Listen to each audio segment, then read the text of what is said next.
사실 뭐 레버리지가 투자의 꽃이라고 하기는 하지만 B2라고 이제 하죠. 레버리지 투자로 돈을 벌어왔지만 저는 레버리지 투자도 굉장히 타이밍이 좀 중요하다고 생각을 하거든요.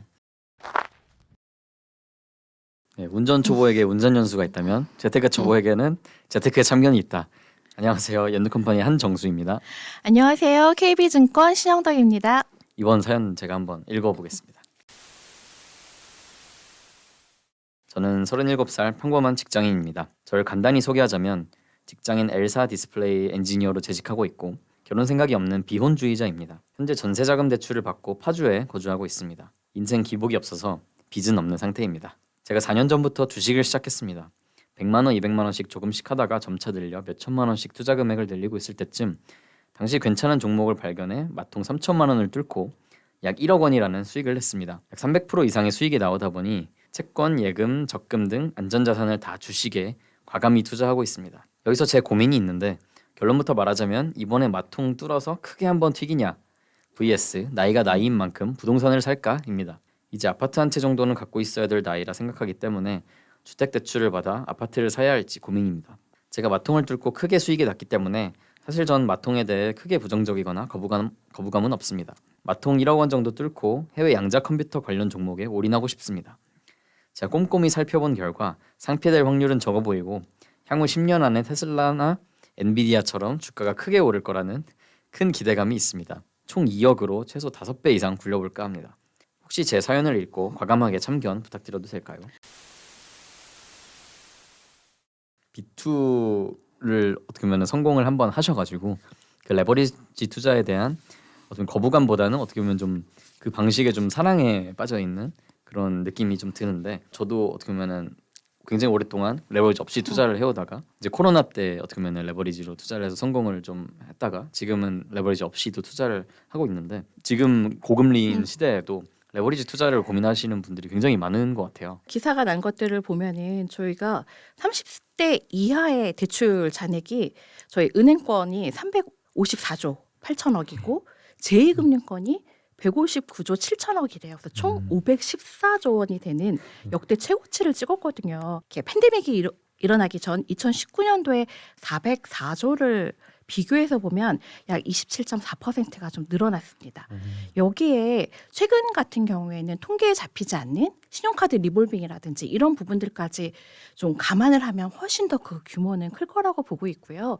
전 연령에서 봤을 때 저희가 30대 이하의 세대에서의 대출 증가율이 좀 가장 큰 모습을 보이고 있고 최근에 연체율도 이 세대에서 좀 이루어지고 있는 것들이 좀 염려가 되는 모습이기도 하고 있습니다. 가계부채가 한국 경제의 가장 큰 뇌관으로 지금 지칭이 되고 있기 때문에 특히 젊은 세대의 이런 좀 이렇게 빚이 늘어나고 있던 부분들은 주택을 구입하시면서 얻었던 주택자금 대출이기도 하지만 나머지 부분에서 보면 뭐 주식신용잔고라든지 이런 미수금액이라든지 이런 부분도 거의 한 40% 정도 되기 때문에 그런 부분들을 고려하면 지금 젊은 세대 30대 이하의 저희 2030 세대의 좀 가계 부채는 조금 좀 걱정이 되는 수준이다 이렇게 좀 보고 있습니다. 사실 뭐 레버리지가 투자의 꽃이라고 하기는 하지만 사실 뭐든지 과유불급이고 B2라고 이제 하죠. 이제 레버리지 투자로 돈을 벌어왔지만 저는 레버리지 투자도 굉장히 타이밍이 좀 중요하다고 생각을 하거든요. 돈을 빌려서 이제 자산을 산다는 것 자체가 저는 화폐의 공매도와 비슷하다고 생각을 하거든요. 어느 분은 돈을 팔 수는 없으니까 자산을 사는 게 어떻게 보면은 돈을 공매도하고 자산에 베팅을 하는 그런 건데 그러면은 앞으로 돈의 가치가 좀 계속 하락할 것이다라는 것을 이제 어떻게 보면 베팅을 나도 모르게 하고 있는 거거든요. B2라는 것 자체가.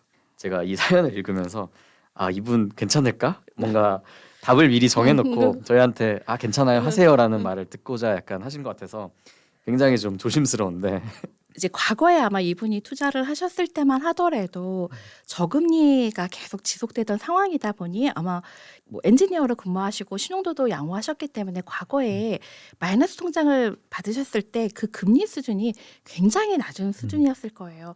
저희가 뭐 팬데믹 이전만 하더라도 아마 대표님도 마이너스 통장을 받으셨을 때 뭐 2, 3% 수준의 굉장히 굉장히 낮은 금리로 대출을 받으셨다면 지금 이미 저희가 뭐 예금 금리가 4%대가 유지가 되고 있고 저희가 무형 자산인 국채가 거의 4%대에 있기 때문에 지금 신용대출 금리가 거의 6에서 7% 정도 나오고 있거든요.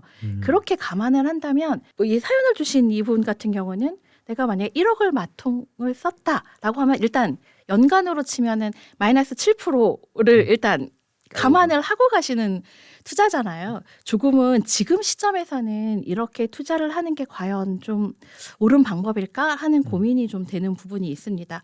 장기 성장성이 되게 높은 약간 기술 테마에 투자를 하고 싶어 하시잖아요. 근데 고금리는 이와 같이 성장주에는 굉장히 좀 불리한 환경입니다.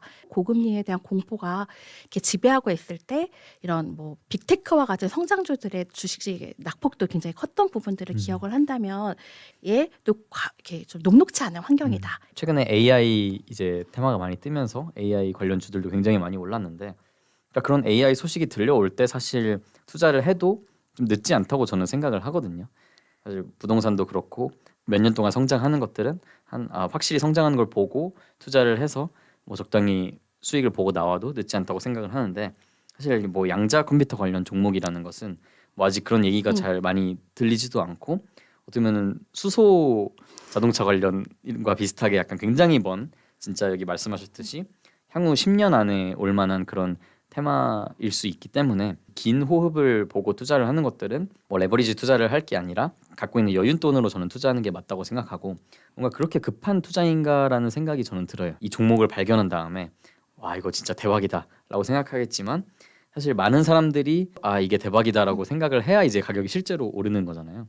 이분이 저번에도 이제 괜찮은 종목을 발견해서 수익을 내셨다 보니까 굉장히 공부도 잘 하시고 괜찮은 종목을 보시는 눈은 있으신 것 같지만 타이밍이 너무 이른 건 아닌지 약간 생각을 해볼 필요가 있다. 그 투자에 실패하는 이유 중에 하나가 투자에 대한 자기 편향을 갖거나 지나친 자기 확신을 갖고 있을 때 투자에 실패하는 경우가 굉장히 많습니다. 그래서 내가 지금 봤을 때 여러모로 검토를 했을 때 이 종목이 굉장히 유망하다라고 생각을 했던 부분들이 계속 좋게 보면은 계속 좋은 면만 보일 수밖에 없거든요. 그래서 특히 테마성의 투자는 이렇게 직선으로 올라가는 게 아니라 이게 계단식으로 올라가는 모습들을 보이잖아요.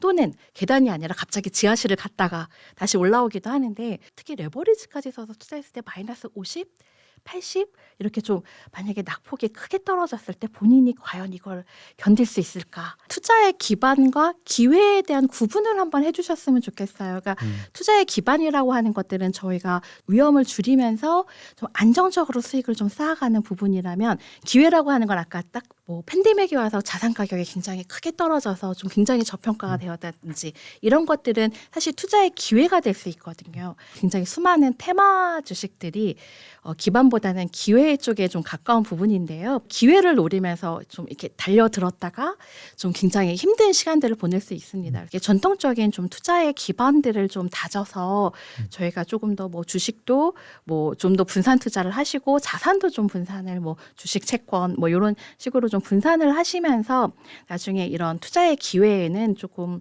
위성 전략으로 가져가시는 게 조금 더 위험을 줄이고 그다음에 본인이 원하시는 목표에 좀 빠르게 다가갈 수 있는 기회가 되지 않을까 생각을 하고 있습니다. 부동산을 살까에 대해서도 한번 좀 얘기를 해봐도 좋을 것 같습니다. 부동산도 지금 고금리 환경에서는 좀 자유롭지 않은 게 부동산인 것 같아요. 특히 부동산이라는 자산은 대출이 반드시 가야 되는 끼고서 이루어지는 부분들이잖아요. 그런 걸 고려했을 때 지금이 바로 부동산 투자가 적기이냐 이런 고민들을 저는 하게 되는 것 같고요.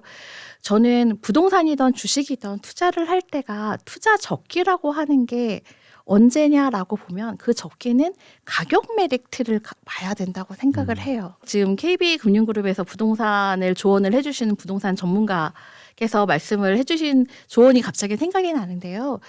지금은 거래량도 그렇게 많지 않고 거래량이 부족하면서 매물이 계속 쌓이는 시기이기 때문에 2021년도 10월 정도가 저희가 부동산도 가격의 고점이었잖아요. 모든 자산의 고점이었는데 그 고점 대비 한 20% 정도는 떨어져야지 어느 정도 부동산의 가격의 메리트가 생기는 시점이라고 본다. 어쨌든 이런 매물들이 계속 쌓이면서 부동산에도 조금 더 이렇게 추운 환경이 올 거라고 보고 있고 여전히 기준금리가 너무 높기 때문에 주담대이율도 예전처럼 3, 4% 뭐 2, 3%가 아니라 지금 뭐 평균적으로 한 6% 정도 나오기 때문에 그 부분도 좀 고민을 하셔야 될 것 같아요.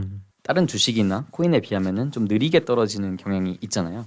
주식은 바로 떨어진 것 같으면은 바로 팔아버리는데 부동산은 좀 유동성이 좀 떨어지고 맞습니다. 사람들이 자기가 산 가격이 올 때까지 버티고 이제 안 팔고 있잖아요. 사실 사는 사람도 없어서 거래량이 없는 것 같기도 하고 큰 낙폭으로 이제 싸게 내놓지 않으면은 거의 아무도 사지 않는 그런 시장 같아서 또 부동산도 금리 상황도 굉장히 중요하고 또 굉장히 호흡이 또 긴 시장이다 보니까 부동산을 살 때는 한 보통은 7, 8년 정도 상승기가 있다고 가정하면은 한 첫 3년, 4년 오르는 걸 보고 사실 늦지 않다고 생각을 하거든요. 왜냐면은 보통 시장들이 마지막에 오르는 것들이 가장 등폭이 크기 때문에 그래서 지금 당장 금리 상황도 안 좋고 부동산 시장도 어떻게 보면은 좀 어두운데 지금 마통을 뚫어서 부동산을 산다는 거는 저라면 하지 않을 것 같은 선택이라서 이분이 말씀하신 그 두 개의 선택지가 둘 다 별로 매력적으로는 보이지 않는다. 근데 제가 볼 때는 마통 때문에 그런 것 같아요. 약간. 또 만약에 그리고 이분이 거주용이 아니라 투자 목적으로 본다라고 한다면 부동산이란 거는 저희가 지금 살 수 있는 가격대 자체가 현재 본인의 자산 수준으로 사기에 굉장히 높은 가격에서 이루어지고 있잖아요. 그래서 레버리지 투자가 필수인데 아까 10년 동안 이자를 낸다. 그러면 뭐 5%만 내더라도 5천만 원.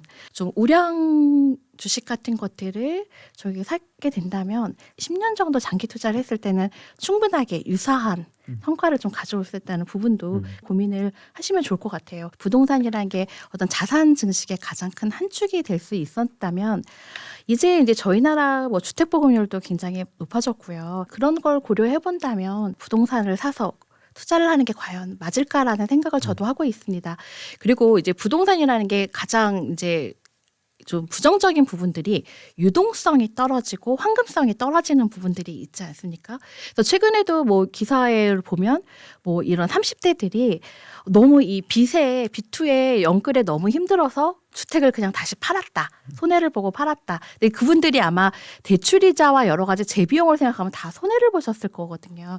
그런 걸 고려를 한다면 이제 저희가 이런 황금성이 떨어지는 어떤 투자보다는 유동성이 풍부한 어떤 다른 대체 투자처를 찾아보시는 것도 좋다라고 생각을 하고 있어요. 과거에 내가 한번 이렇게 돈을 벌어본 적이 있으니까 이번에도 성공을 할 거야라는 또 생각을 갖고 계신 것 같은데 과거에 한국이 계속 이렇게 부동산을 통해 이제 부자가 된 분들이 많으니까 앞으로도 이제 부자가 되려면은 뭐 부동산을 해야 된다라는 생각을 갖고 계신 분들이 되게 많은 것 같아요. 저는 사실 생각이 좀 다르거든요. 어떻게 보면은 지금 건물 가격 같은 것도 그렇고 어떻게 보면 수익률 건물 월세 수익률이 굉장히 좀 낮고 거의 한 1%대인 그 강남 같은 데는 굉장히 낮다 보니까 이 오히려 낮은 유동성에서 오는 좀 하방 경직성을 보고 어떻게 보면 부자가 되려고 부동산을 하는 게 아니라 좀 그 부를 지키려고 하는 수단이라는 생각이 좀 강한데 예전에 있었던 대한민국과 지금 또 출산율도 굉장히 낮아서 어떻게 역성장이 오랫동안 지속될 수도 있는 그런 대한민국 그 상황에서는 부를 이제 이룰 수 있는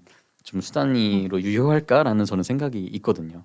앞으로 좀 부동산을 투자할 일이 굉장히 오랜 시간 동안 없을 수도 있겠다라는 생각을 저는 하고 있는 상태입니다. 현금 유동성이 떨어지다 보니까 도리어 약간 은퇴를 좀 앞두고서 굉장히 그 어려움을 호소하는 사람들도 있거든요. 하지만 그 부동산을 팔기에는 너무 무겁고 이런 고민들을 하고 있습니다. 저희가 특히 이제 수명이 길어지고 오래 살수록 저희는 투자를 할 때 이렇게 밑에 이렇게 깔고 무거운 자산보다는 조금 더 어떤 유연하게 대응할 수 있는 그런 자산들로 좀 찾아서 가져가시는 게 좀 더 유용할 거라고 보고 있고요. 빚을 내서 뭐 연끌을 해서 주택을 사는 건 조금 조심을 해야 된다라고 생각을 하고 있어요. 특히 정책이나 특히 이런 걸 봤을 때 우리나라는 가계대출에 대한 부담으로 이 통화정책도 쉽게 금리를 인하하거나 이런 쪽으로 가긴 어려울 거로 지금 보고 있습니다. 계속 이야기를 하고 있거든요. 하는 총재나 이런 분들이 가계대출을 계속 예의주시하고 있고 이런 부분들이 통화정책에 영향을 미치고 있습니다. 대출이라고 하는 것도 사실 이게 비용이다 보니까 대출 레버리지에도 빚에도 스노우볼 효과가 일어나거든요. 결국은 저희가 빚을 갚기 위한 또 빚이 계속 늘어나는 부분들도 분명히 발생할 수 있습니다. 그래서 대출이 계속 장기화돼서 간다면 내가 계속 매몰 비용, 실제로 다 없어지는 그런 비용들이 계속 늘어나는 부분들도 기억을 하시면서 지금 상황에서는 조금 무리하게 이렇게 비투를 하시기보다는 좀 신중한 투자를 가져가시는 게 좋을 거라고 저는 보고 있어요. 이 금리 하나 갖고 이제 몰락하는 게 순식간이구나. 특히 이제 레버리지를 많이 해가지고 하니까 급여도 많이 받고 노동소득이 많아서 내가 그냥 1, 2년 만에 갚을 수 있는 수준의 레버리지라면은 사실 뭐 큰 문제가 없을 수도 있겠지만 좀 부동산처럼 이제 큰 규모가 되고 이분도 처음에 이제 마통 3천만 원을 처음에 뚫으셨다가 이번에는 마통 1억을 뚫으신다고 이제 하셨는데 점점 이렇게 본인 부담을 좀 키워가면서 하시면은 굉장히 좀 피를 볼 수도 있지 않을까라는 굉장히 큰 우려가 됩니다. 본인의 이제 과거 경험이 수익을 봤던 레버리지 투자로 해서 거의 300%의 수익을 봤던 경험 때문에 굉장히 자신감에서 또 다른 그런 기회를 가져가시려고 하는데요. 아마 지금 다시 좀 천천히 생각을 해보시면 금융 환경이 많이 달라졌다. 투자를 운전에 비유를 많이 하는데 또 빨리 가는 게 아닐 때가 있잖아요. 그런 진짜 괜찮은 투자 환경에서는 이렇게 빨리 가는 게 굉장히 좋은 결과를 얻을 수도 있지만 좀 되게 이런 위험한 투자 환경에서는 천천히 가는 게 오히려 빨리 가는 길일 수도 있다. 굉장히 좀 빨간 불이랑 이제 노란 불이 많이 켜지고 있을 때 과속을 하거나 이제 레버리지를 해가지고 피를 보시는 경우가 굉장히 많기 때문에 좀 안전운전을 할 때가 아닌가. 그리고 또 제가 말씀드리고 싶은 거는 이제 이분이 딱 하신 게 내가 마이너스 통장을 내서 내가 고확신을 갖고 있는 양자 컴퓨터에 나는 집중 투자를 하시겠다라는 말씀을 해주셨거든요. 뭐 자산별로 때로는 어떤 투자 수익을 얻기 위해서 집중 투자냐, 분산 투자냐, 뭐 굉장히 논란들이 있지만 뭐 일반적인 투자에서는 저희가 집중 투자가 굉장히 리스크를 많이 가지고 간다고 생각을 해요. 왜냐하면 뭐 본인은 굉장히 좋게 보셨지만 그게 예상과 다르게 먼 미래에 좀 다르게 갈 때는 이제 그게 큰 폭의 손실로 이어질 수 있고 수익이 사실 원금이 되기 위해서는 100% 2배의 힘이 필요한 거잖아요. 그래서 갈수록 손실폭이 커질수록 저희가 원금 회복을 해야 되는 그 요구 수익률도 높아진다. 게다가 여기는 기본적으로 매년 마이너스 7%라는 그 손실을 끌어안고 가야 된다면 그런 부분들도 내가 이게 감내할 수 있을까? 이런 마인드를 갖고 계신 뭐 시청자분들이 많을까봐 좀 얘기를 좀 하고 싶은데 확실히 레버리지를 땡겨서 이렇게 빚으로 투자를 하시려고 한다면은 내가 당장 오를 것 같고 뭔가 시간을 사야 될 정도로 굉장히 급한 일이 아니라면은 저는 레버리지를 해서 투자를 할 이유가 전혀 없다고 생각하는데 이분은 이미 10년 안에 테슬라처럼 오른다고 이게 굉장히 긴 장기로 이게 보고 계시잖아요. 이렇게 장기적인 시각으로 사실 투자를 하실 때는 레버리지를 전혀 하실 필요가 없고 사실 말도 안 되는 마인드셋이다라고 저는 생각을 하고 예전에 비트코인이나 테슬라로 굉장히 좀 배수를 많이 냈지만 사실 그때 급한 게 아니었기 때문에 처음에는 레버리지 없이 투자를 많이 해왔거든요. 그렇게 모아놓고 코로나 같은 그런 위급한 상황이 왔을 때 비로소 이제 그때 썼기 때문에 굉장히 좋은 결과를 얻을 수 있었던 건데 지금 만약 이렇게 마통 1억을 뚫어놓으면은 나중에 진짜 3년 뒤에 양자 컴퓨터의 그 붐이 일어가지고 딱 좋은 시기에 투자해야 될 때 필요할 때 이제 못 쓰는 경우가 생길 수가 있다고 생각을 해요. 지금 굳이 필요 없을 때 레버리지를 하면은 괜히 이자만 내고 약간 제대로 노를 저어야 될 때 이미 내 노를 다 써버려가지고 노를 못 저을 수가 있다. 마이너스 통장 같은 신용대출은 단기 대출입니다.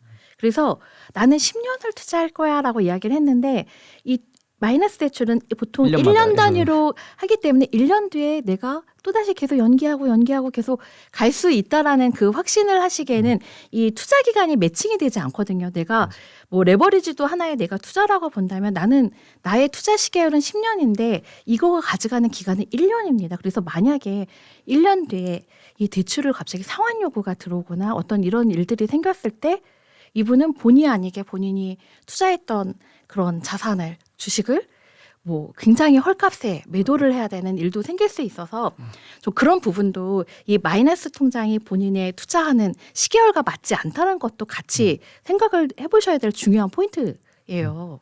좀 이런 SNS나 이런 것 때문에 좀 더 우리가 불행해지지 않았나.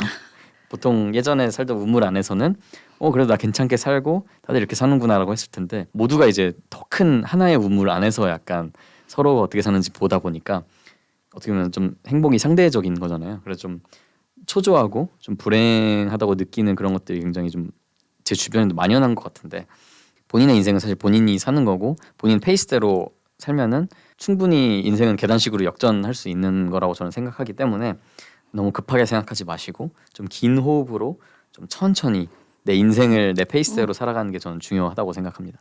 물론 좀 고리타분하다 이렇게 이야기를 뭐 할 수도 있지만 좀 전통적인 금융기관이라든지 좀 좋은 정보의 양질의 내용들이 좀 편향되지 않은 그런 정보들을 좀 골라서 좀 걸러내는 것도 한 가지 투자를 좀 잘하실 수 있는 방법이라고 좀 보고 있어서.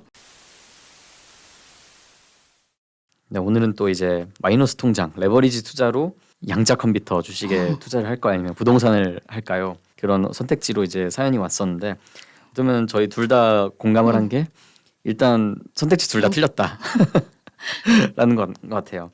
일단 진짜 레버리지 투자라는 게 굉장히 좀 위험하고 시장을 또 많이 타는 거다 보니까 저희 시장 흐름 금리 상황 자체가 뭐 레버리지 투자에는 좀 맞지 않다라는 거에 저희 둘 다 공감을 많이 한 것 같고, 또 공통적으로 천천히 가는 게 오히려 더 빠른 길이다. 빚을 내서 무리하게 투자하는 거를 권고드리지 않고요.